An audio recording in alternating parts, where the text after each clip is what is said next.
राजा भोज 14 विधाओं का घमंड भाग 2। चलिए शुरू करते हैं हिंदी स्टोरी। लोगों ने बाजीगर के कटे अंगों को देख काफ़ी विचार विमर्श किया। अब जब उनके पास कोई दूसरा रास्ता नहीं बचा तो राजा ने उसके कटे अंगों को चिता देने का आदेश दिया। चिता की बात सुनते ही बाजीगरनी उठ खड़ी हुई और रोते रोते बोली, बाजीगरनी, महाराज, मैं अपने पति के साथ सती होना चाहती हूँ।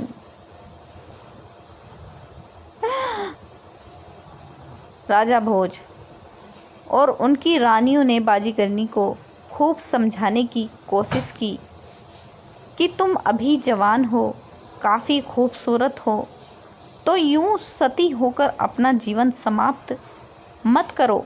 लेकिन बाजीगरनी ने हट कर ली और बोली, महाराज, या तो मुझे मेरे पति के साथ सती करो, वरना यहाँ मौजूद समस्त जनों को श्राप दूंगी, जिसकी पीड़ा से आप लोग कभी उबर नहीं पाओगे।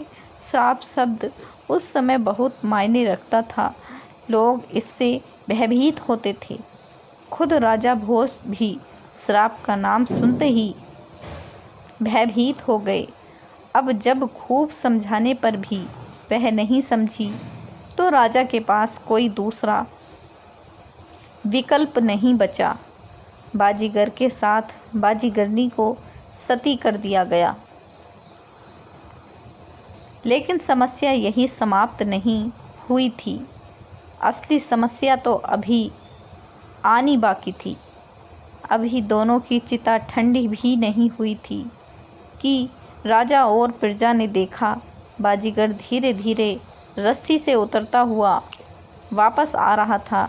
बाजीगर को यूं उतरता देख वहां मौजूद सभी लोगों की आंखें खुली की खुली रह गईं।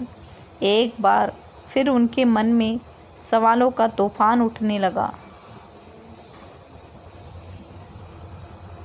अब बाजीगर नीचे पहुंच गया और राजा भोज के सामने आकर बोला, तो बताइए महाराज, कैसी लगी आपको मेरी कला? मैं आकाश में जाकर वापस आया हूँ। राजा और प्रजा एक मूर्ति की अवस्था में बाजीगर को देखते रहे। किसी की भी आवाज़ मुख से ना निकली। सभी लोग एक पल बाजीगर को देखते और एक पल उसकी चिता को, जो अभी तो ठंडी भी नहीं हुई थी। अब बाजीगर थोड़ा गुस्सा होने लगा और बोला कि मैंने इतना अच्छा खेल का प्रदर्शन किया और कोई भी मेरी प्रशंसा नहीं कर रहा है।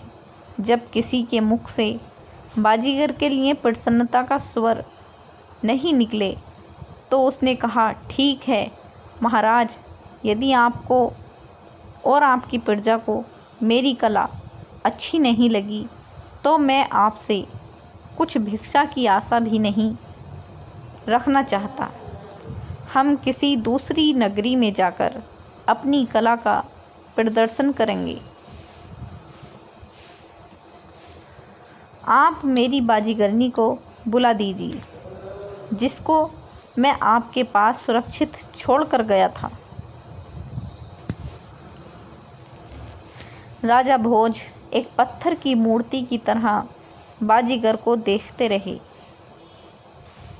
बाजीगर अपनी पत्नी को ढूंढने लगा, लेकिन जब काफ़ी ढूंढने पर भी वह नहीं मिली तो बाजीगर ने क्रोध में आकर राजा भोज का पर कलंक लगाना शुरू कर दिया। अब राजा को अपनी चुप्पी तोड़नी पड़ी, क्योंकि कोई भी राजा अपने ऊपर यूँ लालछन लगते हुए नहीं देख सकता। राजा भोज, तुम्हारी पत्नी तो तुम्हारे साथ सती हो गई। राजा ने बाजीगर को उसके जाने के बाद सारी कहानी बताई। बाजीगर, महाराज, आप एक कपटी और झूठे राजा हैं। जरूर आपने ही मेरी पत्नी को कहीं छुपा दिया होगा।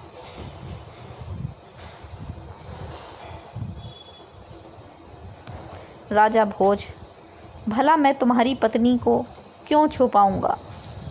बाजीगर, क्योंकि आप मेरी पत्नी को अपनी रानी बनाना चाहते हैं। मेरी बाजीगरनी जैसी सुंदर और रूपवती स्त्री पूरे संसार में नहीं है, ना ही आपकी कोई रानी इतनी सुंदर है। आप एक चरित्रहीन राजा हैं। सारी प्रजा सुन होकर बैठी रही। राजा भोज ने उसे बार बार समझाने की कोशिश की कि मेरा विश्वास करो, मैंने तुम्हारी पत्नी को कहीं नहीं छुपाया। वह तुम्हारे साथ ही सती हुई है। अब तुम अचानक आकर अपनी पत्नी मांगोगे तो मैं कहाँ से ला कर दूँ? बाजीगर, मैं नहीं जानता था कि एक 14 विधा निदान राजा भी इस कदर झूठ बोल सकता है।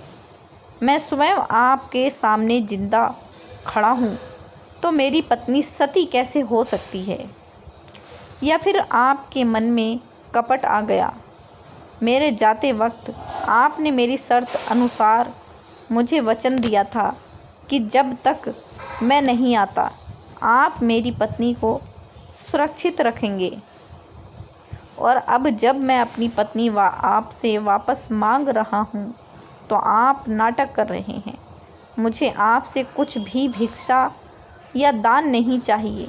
आप केवल मेरी पत्नी मुझे लौटा दीजिए। राजा भोज, बाजीगर, तुम्हें जो सज़ा मुझे देनी है तुम दे सकते हो, किंतु मैं मरे हुए प्राणी को जिंदा नहीं कर सकता। बाजीगर, महाराज, यदि मैंने अपनी पत्नी आपके महल से निकाले तो तब आप क्या दोगे?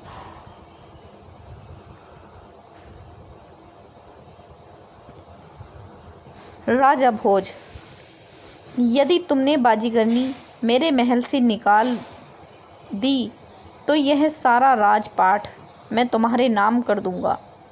और यदि तुम बाजीगरनी को मेरे महल से नहीं निकाल सके तो तुम क्या करोगे? बाजीगर, महाराज, यदि मैं अपनी बाजीगरनी को आपके महल से नहीं निकाल सकता तो जितना राजपाट आपका है इससे दुगना मैं आपको दूंगा। राजा ने हामी में अपना सिर हिलाया। बाजीगर ने महल में प्रवेश करने के लिए अपने कदम बढ़ाए।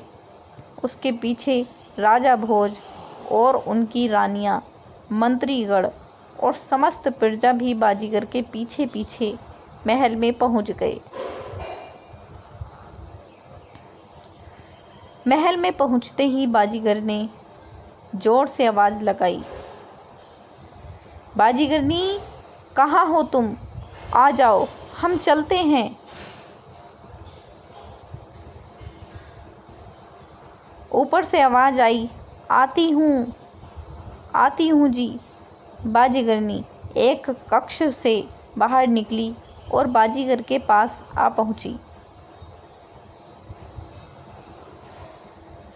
बाजीगरनी को देख राजा भोज और समस्त जन अचंभित हो गए। आज मानो सबके लिए एक ऐसा दिन था जहाँ सबके सामने सवालों का एक पहाड़ खड़ा हो गया हो, लेकिन जवाब का एक कण नहीं दिख रहा था। बाजीगर, अब बोलिए राजा, क्या सफाई देंगे आप? राजा भोज, मैं नहीं जानता यह कैसी लीला रची जा रही है, लेकिन मैं एक सच्चा राजा हूँ जो अपनी शर्त अनुसार यह राजपाट आपको सौंपना चाहता हूँ। बाजीगर, राजा, मुझे आपके राजपाट में कोई दिलचस्पी नहीं है। मैं यहाँ केवल आपकी 14 विधाओं का घमंड तोड़ने आया हूँ, और यह थी मेरी 15वीं विधा, जिसे आप अभी तक नहीं जानते।